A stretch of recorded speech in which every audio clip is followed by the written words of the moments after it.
lebih baik kita mungkin berdoa terlebih dahulu menurut kepercayaan masing-masing. Mungkin ketua kelas bisa pimpin doa.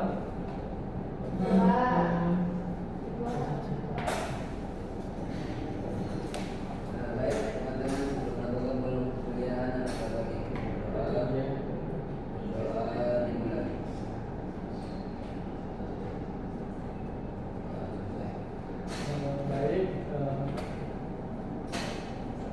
Baik, sebelumnya Bapak akan mengabsen kalian terlebih dahulu.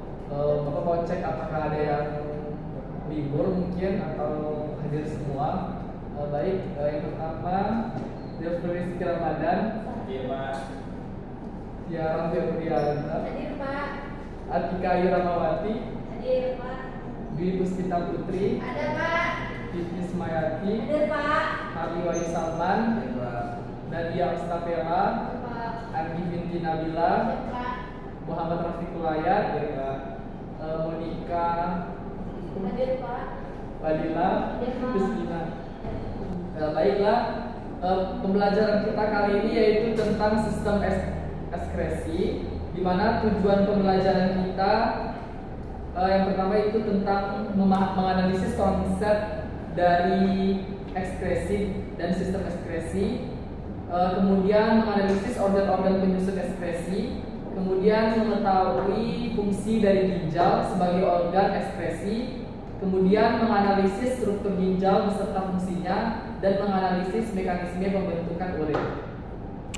Baik, anak-anak semua apakah tahu apa itu sistem ekskresi?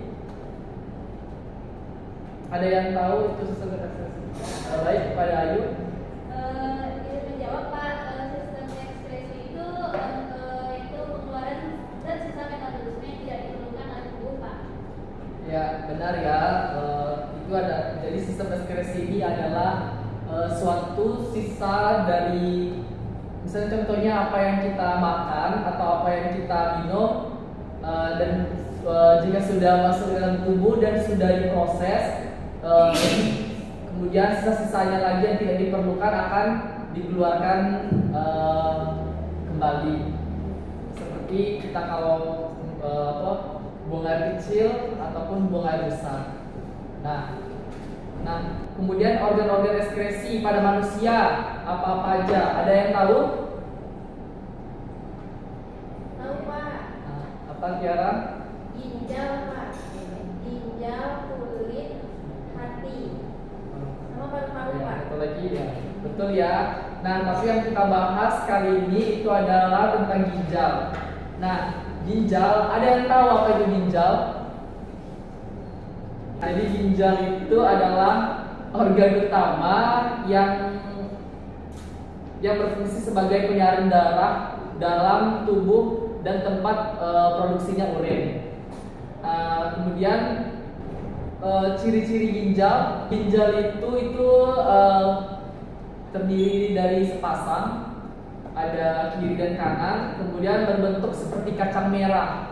Nah, ginjal itu berbentuk seperti kacang merah yang ukurannya itu sekitar 4 inci, ataupun lebarnya itu sekitar 2 inci. Jadi ginjal itu nggak terlalu besar dan nggak terlalu kecil juga.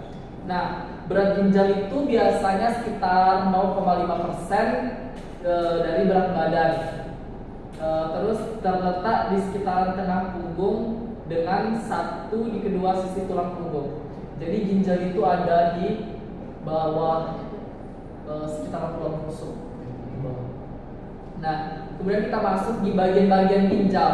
Bagian-bagian ginjal terdiri dari apa saja? Ada yang tahu? Korteks, Ya, telomeres, medula. ya, betul ya. Jadi bagian-bagian ginjal itu yang pertama itu terdiri dari korteks atau kulit ginjal, di mana kulit ginjal itu terdapat jutaan alat penyaring yang disebut dengan nefron. Nah, nefron itu sendiri berfungsi sebagai penyaring ginjal. Jadi setiap nefron itu terdiri dari badan amfibi dan tubulus. Nah, badan pabrik ini juga tersusun dari kapsul Bowman dan glomerulus. Kemudian ada sumsum ginjal atau medula. Nah, sumsum ginjal ini terdiri dari pembuluh atau saluran berliku-liku yang disebut dengan tubulus contarctus yang bermuara pada rongga ginjal. Jadi sumsum ini itu bentuknya berliku-liku ya. Kemudian ada rongga ginjal atau pelvis renalis. Nah, rongga ginjal ini itu bermuara pembuluh atau saluran penggumpal. Nah, jadi nanti si pelvis renalis ini tuh bentuknya ini akan menggumpal banyak di sekitaran ginjal. Kemudian kita masuk pada bagian-bagian pada rongga ginjal. Itu ada banyak, mungkin ada yang bisa sebutin salah satu contoh dari bagian-bagian pada rongga ginjal, ada yang tahu? Minor kalis, Pak. Ya, salah satunya ada minor kalis. Nah, minor kalis itu mirip seperti cangkir yang itu melekat pada setiap piramida ginjal. Nah, kemudian ada renal artery, itu sepasang pembuluh darah yang keluar dari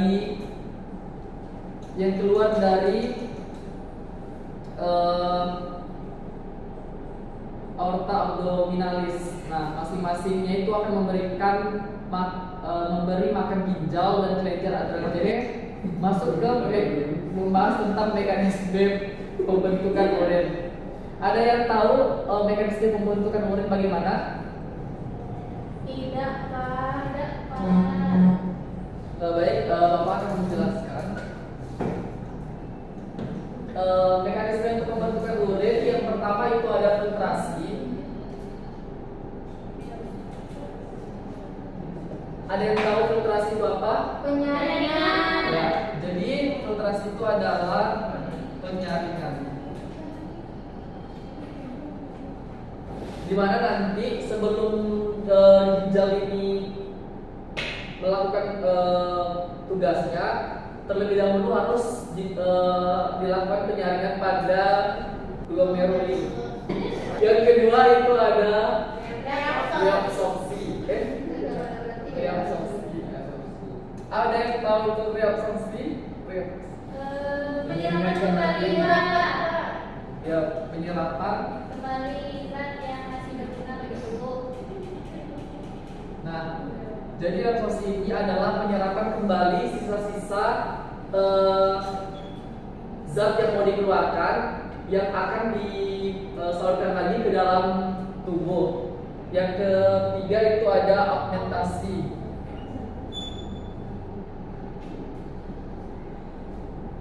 Ada yang tahu itu augmentasi? Pembuangan zat yang tidak dibutuhkan oleh tubuh. Ya, jadinya setelah ada penyerapan kembali sisa makanan yang telah kita makan atau yang diproses, kemudian akan dibuang sisa-sisa yang tidak diperlukan atau yang tidak berguna untuk tubuh. Nah, nanti yang pembuangan inilah yang akan menjadi urin nanti. Sampai sini ada yang mau ditanyakan? Oh, baik, untuk mempermudah kita dalam proses pembelajaran, Bapak akan memberikan contoh studi kasus yang akan kita bahas bersama-sama, di mana nanti untuk pembahasan ini kita mengerjakan secara berkelompok sesuai dengan kelompok yang telah ditentukan sebelumnya. Baik, kasus yang akan Bapak berikan yaitu tentang gagal ginjal kepada yang terjadi pada usia muda. Nah, mungkin nanti dari kelompok masing-masing akan menjelaskan mengenai apa yang tentang pengertian dari gagal ginjal, terus ciri-ciri dari gagal ginjal, penyebab dari gagal ginjal, dan cara pencegahan dari gagal ginjal tersebut. Mungkin Bapak akan berikan waktu sekitar 10-15 menit untuk mengerjakan atau mendiskusikan tentang studi kasus yang Bapak berikan. dimulai. Baik, waktunya sudah habis. Mungkin yang pertama itu mungkin ada yang tahu itu apa pengertian tentang gagal ginjal? Baik, kepada Adil silakan. Berdasarkan diskusi kelompok kami, gagal ginjal itu adalah kondisi ginjal di mana ginjal tersebut menjadi buruk, ginjal menjadi kecil dan kaku atau keras, dan aliran pembuluh darah di ginjal berkurang, menyebabkan ginjal tidak dapat berfungsi detoksifikasi sehingga menimbulkan banyak penyakit serius, peningkatan kreatinitas hidrolipidnya. Ya, betul ya. Dan sudah dijawab dengan bagus. Baik, untuk pertanyaan yang kedua yaitu tentang ciri-ciri dari gagal ginjal, mungkin ada yang tahu? Nanti mau coba Pak. Baik, kepada Niki silakan. Yang pertama kan dia taruhnya di sini ya Pak, berarti dia tuh nyari pada punggung bagian bawah Pak. Oh. Terus orang-orang penyakit ginjal ini biasanya sering lelah Pak. Terus badannya panas dingin, sesak nafas sama sering pusing Pak. Terus kalau kulitnya juga kasar dan gatal. Betul ya. Jadi itu adalah ciri-ciri dari kalau kita mengidap penyakit ginjal. Apakah dari ada anak-anak bapak ada yang seperti itu, mengalami seperti itu? Tidak Pak. Alhamdulillah kita sehat semua. Amin. Oke, yang ketiga yaitu tentang penyebab dari gagal ginjal. Ada yang tahu? Saya Pak. Ikut. Penyebab gagal ginjal di usia muda itu dikarenakan gaya hidupnya yang tidak sehat Pak. Contohnya dia yang jarang berolahraga, suka merokok, minum minuman beralkohol, dan kekurangan air putih Pak. Ya, betul. Jadi kita harus menjaga kesehatan ya. Jadi kita nggak boleh merokok ataupun harus lebih sering minum air putih, karena meminum air putih itu lebih akan menetralkan darah yang ada pada ginjal. Nah, selanjutnya tentang cara pencegahan. Pasti ada dong cara yang mencegah gimana supaya tidak terjadinya gagal ginjal tersebut. Ada yang tahu? Saya Pak. Kepada Aran silakan.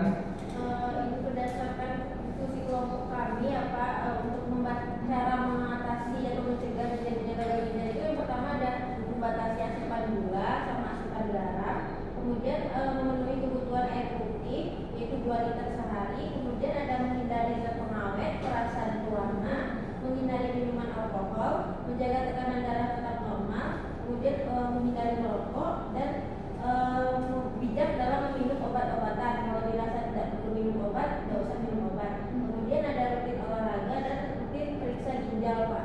Ya, itu betul banget, betul sekali ya.